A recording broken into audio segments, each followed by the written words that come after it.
Léa travaillait dans la petite boutique de produits de luxe de François depuis plus de 5 ans.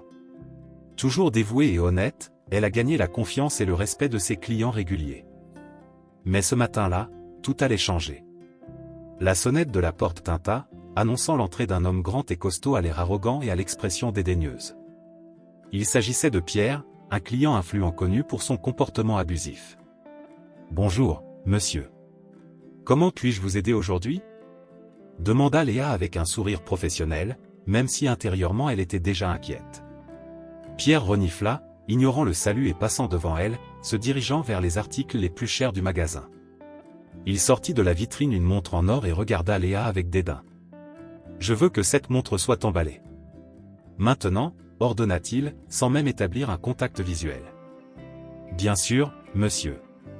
Mais soyez prudent lorsque vous manipulez les objets dans la vitrine, » répondit Léa en essayant de rester calme.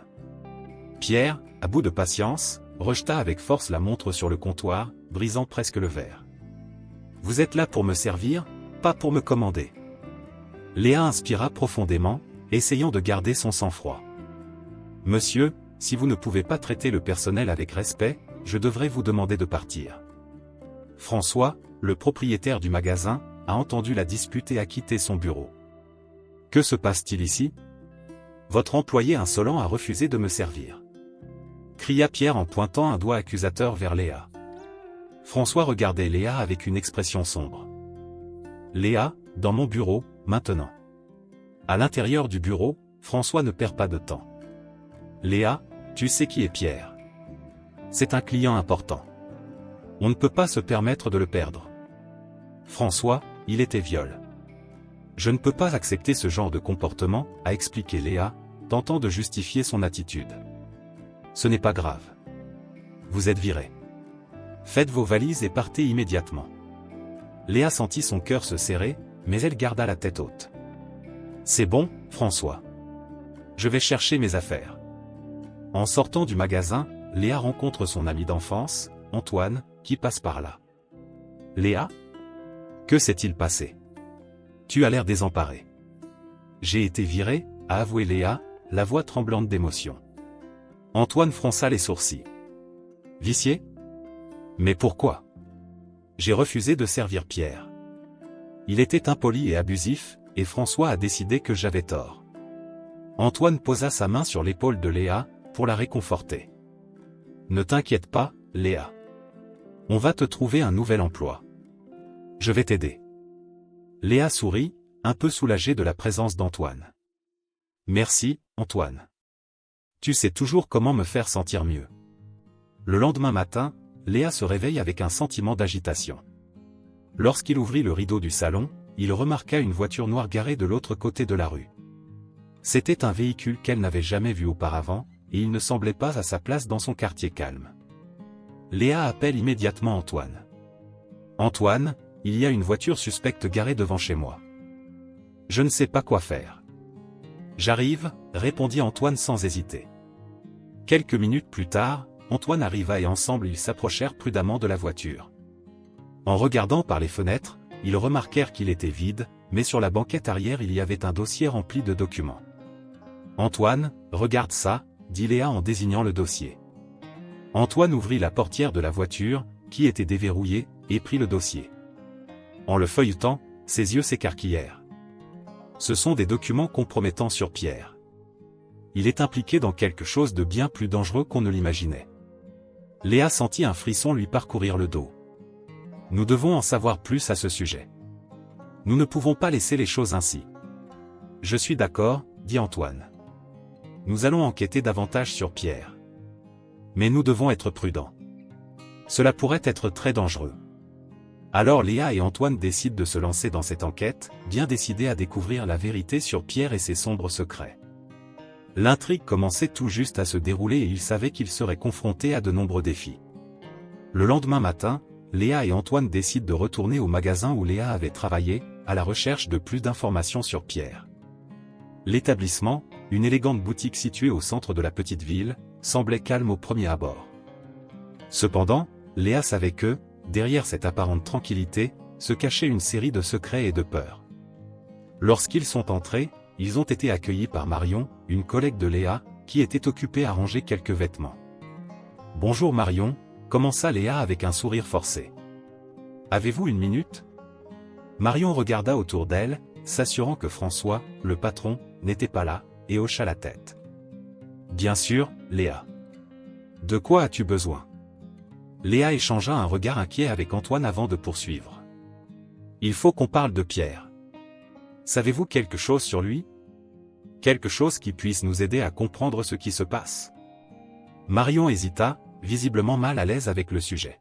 « Pierre est dangereux, Léa. Il a des relations en haut lieu. Beaucoup ici ont peur de lui, moi y compris. » Antoine, de sa voix calme et persuasive, est intervenu. « Nous avons besoin de n'importe quelle information, Marion.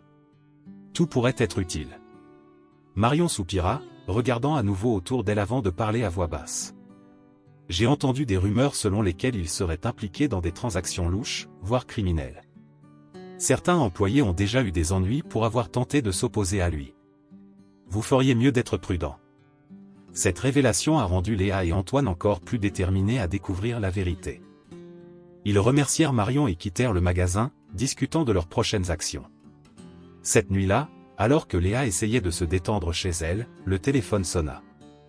La voix à l'autre bout du fil était froide et menaçante. « Tu as quelque chose qui m'appartient, » dit la voix. « Rendez les documents, sinon il y aura des conséquences. » Léa sentit un frisson lui parcourir le dos. « Qui es-tu ? Que veux-tu ? Tu sais très bien ce que je veux. Renvoie les documents, ou tu le regretteras. » L'appel s'est terminé brusquement. Léa restait immobile, le téléphone toujours à la main, alors que la peur et la colère se battaient en elle. Sans perdre de temps, il appelle Antoine et lui fait part de la menace. « Il faut qu'on apporte ces documents à la police », propose Antoine, visiblement alarmé. Léa était cependant réticente. Et si Pierre avait des contacts au sein de la police? Et si cela nous mettait encore plus en danger? Antoine réfléchit un moment avant d'accepter. « Très bien. Nous enquêterons par nous-mêmes, mais nous devons être extrêmement prudents. » Cette décision prise, Léa et Antoine passent la nuit à analyser les documents retrouvés dans la voiture. Parmi les contrats suspects et la correspondance énigmatique, ils ont trouvé un indice, le nom d'un entrepôt abandonné à la périphérie de la ville, apparemment lié aux activités de Pierre. Le lendemain matin, ils se rendirent à l'entrepôt. Le bâtiment, avec sa façade décolorée et ses fenêtres brisées, dégageait un air d'abandon et de mystère. Ils entrèrent prudemment, explorant chaque recoin à la recherche de preuves. « Regarde ça, Antoine », appela Léa en désignant une pile de cartons au fond de l'entrepôt. En ouvrant l'un des cartons, ils trouvèrent des documents qui confirmèrent leurs soupçons, Pierre était impliqué dans un trafic d'êtres humains. « C'est bien plus grand que ce que nous avions imaginé », a déclaré Antoine, la voix profonde de découverte.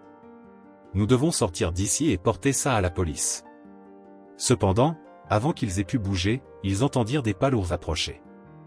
Ils sont rapidement encerclés par les acolytes de Pierre, qui les emmènent dans un lieu inconnu. Quelques heures plus tard, Pierre est apparu, avec un sourire cruel sur le visage. « Eh bien, que avons-nous ici ? Deux personnes curieuses qui s'impliquent là où elles ne devraient pas. » Léa croisa le regard de Pierre avec détermination. « Tu ne vas pas t'en sortir comme ça, Pierre. » Pierre rit. « Nous verrons. Maintenant, je veux savoir comment vous avez trouvé ces documents et ce que vous savez de mon opération. » Pendant que Pierre les interrogeait, Antoine profitait d'un moment de distraction pour envoyer discrètement un message de détresse sur son téléphone portable. Malheureusement, il fut rapidement désarmé par l'un des acolytes, et ils furent tous deux enfermés dans une pièce sombre. « Il faut qu'on trouve une issue pour sortir d'ici, » dit Léa, essayant de rester calme. « Nous y arriverons, » répondit Antoine en scrutant la pièce à la recherche d'une issue. « Nous ne pouvons pas laisser Pierre continuer avec ça. » Alors qu'ils cherchaient un moyen de s'échapper, ils entendirent un léger gémissement venant d'un coin sombre de la pièce. En approchant, ils trouvèrent un jeune prisonnier, visiblement secoué. « Je m'appelle Camille, » dit-elle, la voix tremblante. « Je connais des secrets sur Pierre qui pourraient t'aider. » Avec ce nouvel allié, Léa et Antoine savaient qu'ils étaient sur le point de dévoiler Pierre et ses crimes. Le combat ne faisait que commencer, mais la détermination de chacun était inébranlable. Dans l'entrepôt abandonné, l'atmosphère était chargée de tension. Léa et Antoine entrèrent prudemment dans les lieux, leurs pas résonnant doucement sur les murs de béton. L'air était empli d'une odeur de rouille et de moisissure, et l'éclairage était clairsemé, assuré uniquement par quelques ampoules suspendues au plafond, se balançant comme des pendules. « Il faut faire attention », murmura Antoine, les yeux attentifs au moindre mouvement. Léa hocha la tête, le cœur battant fort dans sa poitrine. En explorant les lieux, ils ont trouvé des cartons entassés et des documents éparpillés. En ouvrant l'un des cartons, Léa a été choquée de voir de faux passeports et identités. « Antoine, regarde ça », dit-elle, la voix tremblante d'incrédulité. Ce sont des documents provenant de différentes personnes. Serait-ce traite d'êtres humains, ajouta Antoine, son expression devenant sérieuse. Pierre est impliqué dans quelque chose de bien plus sombre que ce que nous imaginions. Avant qu'ils puissent pleinement comprendre leur découverte, le bruit de pas précipités résonna dans l'entrepôt. Léa et Antoine tentent de se cacher derrière un tas de cartons, mais sont rapidement découverts par les acolytes de Pierre. « Attrape-les » a crié l'un des hommes en les désignant. Léa et Antoine ont été capturés et emmenés vers un lieu inconnu. Ils furent jetés dans une pièce sombre, où Pierre les attendait, un sourire froid aux lèvres. « Alors, tu pensais pouvoir te mêler de mes affaires » dit-il d'une voix pleine de dédain. « Nous n'avons pas peur de vous » répondit Antoine en regardant Pierre avec détermination. La vérité éclate toujours. Pierre eut un rire sec et cruel. « Tu penses pouvoir me menacer ? Je suis intouchable. » Du coup, Antoine profite d'un moment de distraction et parvient à envoyer un message de détresse depuis son portable avant d'être désarmé. Pierre, furieux, ordonna de les enfermer tous deux dans une petite pièce sans fenêtre. Alors qu'il cherchait un moyen de s'échapper, Léa aperçut une silhouette recroquevillée dans un coin sombre. « Qui est là ?» demanda Léa, essayant de mieux voir dans la pénombre. Une jeune femme sortit de l'ombre, visiblement effrayée. « Je m'appelle Camille », dit-elle d'une voix faible. « J'ai été kidnappée par Pierre. Il est impliqué dans le trafic d'êtres humains et envisage d'étendre ses opérations. » Léa et Antoine échangèrent des regards inquiets. « Nous devons sortir d'ici et transmettre cette information à la police », a déclaré Antoine. Camille hocha la tête. « Je sais où il garde les clés », a-t-elle déclaré. « J'ai vu l'un des hommes de main y cacher une clé de fortune », a-t-il indiqué en désignant un coin de la pièce. Avec effort, Antoine réussit à récupérer la clé et à ouvrir la porte. Ils partirent en silence, conscients du danger imminent. Cependant, l'un des hommes de main les a repérés et a lancé une course-poursuite effrénée à travers l'entrepôt. Léa, Antoine et Camille couraient dans les passages étroits, les bruits de pas et les cris se rapprochaient.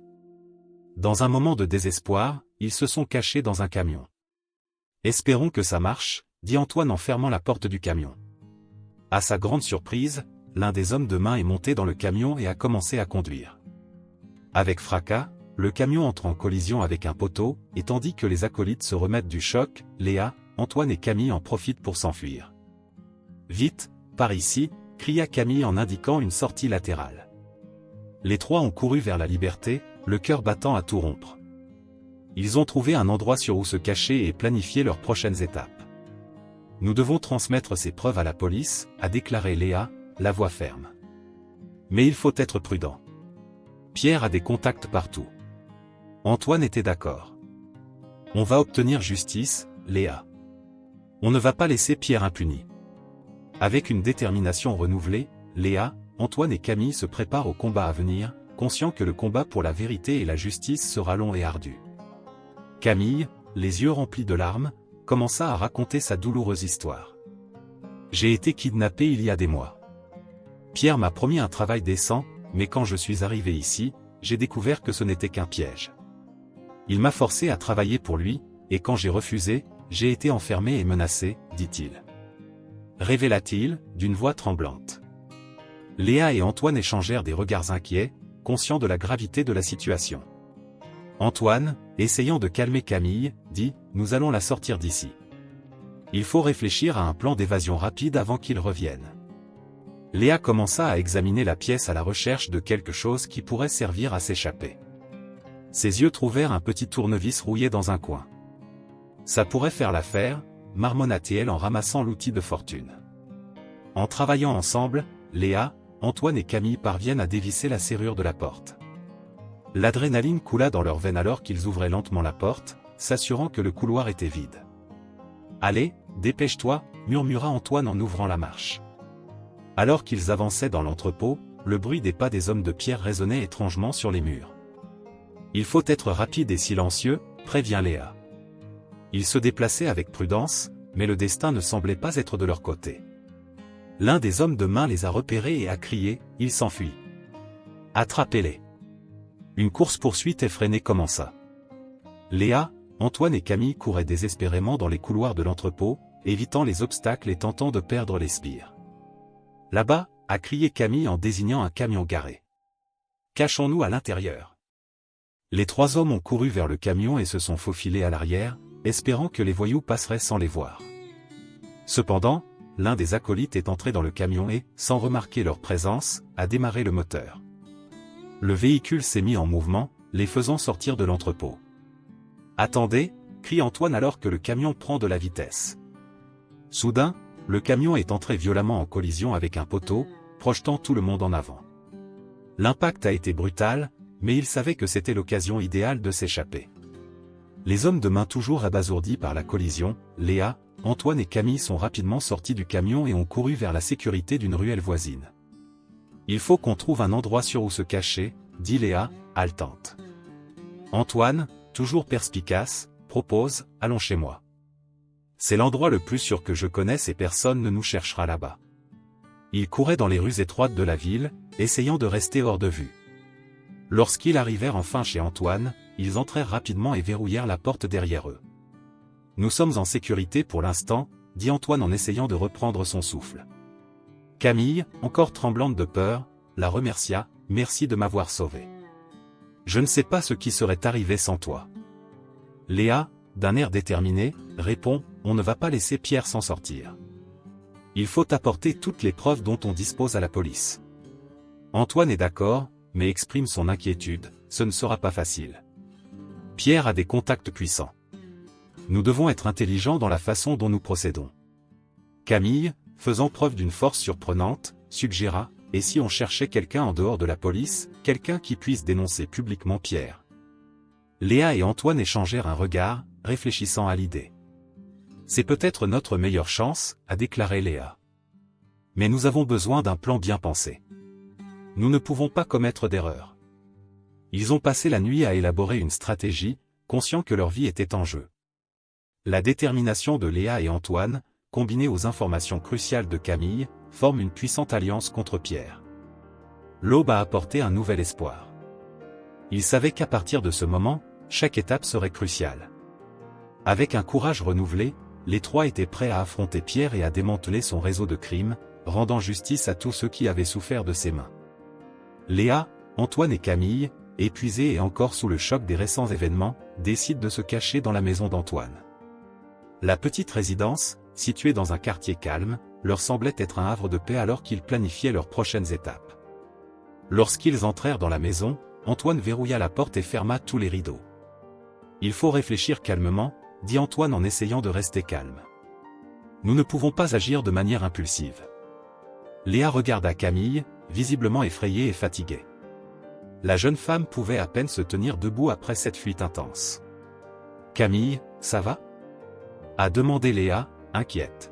« J'ai juste un peu peur, » répondit Camille, la voix tremblante. « Réglons ça, » dit Léa fermement. « Nous devons apporter ces preuves à la police. » Antoine hocha la tête, mais il y avait une ombre de doute dans ses yeux. « Léa, il faut faire attention. Pierre a des contacts dans la police. Si nous allons directement au commissariat, nous pourrions finir par empirer les choses. » Léa fronça les sourcils, réfléchissant aux implications. Antoine avait raison. L'influence de Pierre pourrait s'étendre plus loin qu'il ne l'imaginait. « Alors, qu'est-ce qu'on propose ?» a demandé Camille, la voix toujours tremblante. « Nous avons besoin de quelqu'un qui puisse exposer cela d'une manière que Pierre ne peut pas contrôler, » a déclaré Antoine. « Et je connais la bonne personne, Marc, un journaliste d'investigation qui n'a pas peur de révéler la vérité. » Léa hocha la tête. Marc était connu pour ses reportages incisifs et pour s'attaquer sans hésitation aux personnes puissantes. Ils avaient besoin de quelqu'un comme lui pour garantir que la vérité sur Pierre soit révélée au public. Le lendemain matin, déguisés et prenant toutes leurs précautions, ils se dirigèrent vers le bureau de Marc. Le journaliste, un homme d'âge moyen au regard pénétrant et à l'attitude déterminée, les a accueillis immédiatement après avoir pris connaissance des informations dont il disposait. « Ce que vous avez est explosif, dit Marc après avoir examiné les documents. Mais il faut faire en sorte que Pierre n'ait aucun moyen de s'échapper. »« Que suggérez-vous » demanda Antoine. « Faisons une diffusion en direct. Si nous révélons tout en direct, Pierre n'aura pas le temps de réagir ni de soudoyer quelqu'un pour étouffer l'affaire. Je vais avoir besoin que vous racontiez vos histoires et présentiez les preuves à l'antenne. » Léa, Antoine et Camille étaient d'accord.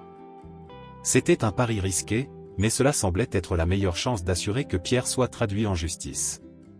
Ce soir-là, Marc a tout préparé pour la diffusion. « Nous sommes en direct dans 5 minutes, annonça-t-il en ajustant son équipement. Léa sentit son cœur s'accélérer. C'était maintenant ou jamais. Dès le début de l'émission, Marc présente l'affaire en expliquant le contexte et la gravité des accusations. Léa et Antoine ont rapporté leurs expériences et présenté les preuves. Camille, les larmes aux yeux, a raconté son histoire de souffrance et d'abus aux mains de Pierre. La réaction du public a été immédiate et écrasante. Les réseaux sociaux ont explosé de messages de soutien et d'indignation.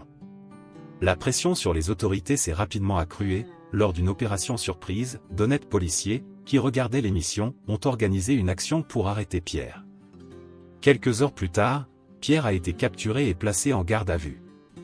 La nouvelle de son arrestation a été accueillie avec soulagement et célébration par la communauté. Mais la révélation la plus choquante était encore à venir. Au cours de l'enquête, on découvre que François, le patron de Léa, était également impliqué dans les opérations illicites de Pierre. Il a été arrêté peu de temps après et le réseau de corruption a commencé à s'effondrer. La justice ayant enfin triomphé, Léa s'est vue offrir un emploi dans une nouvelle entreprise, où son honnêteté et son dévouement ont été reconnus. Antoine, inspiré par les événements, décide de poursuivre une carrière de détective professionnel. Camille, à son tour, a réintégré sa famille, ouvrant ainsi un nouveau chapitre de sa vie. La petite ville de France, autrefois hantée par les sombres secrets de Pierre, a commencé à se rétablir. Et pour Léa, Antoine et Camille, l'espoir et la justice ont finalement pris le dessus.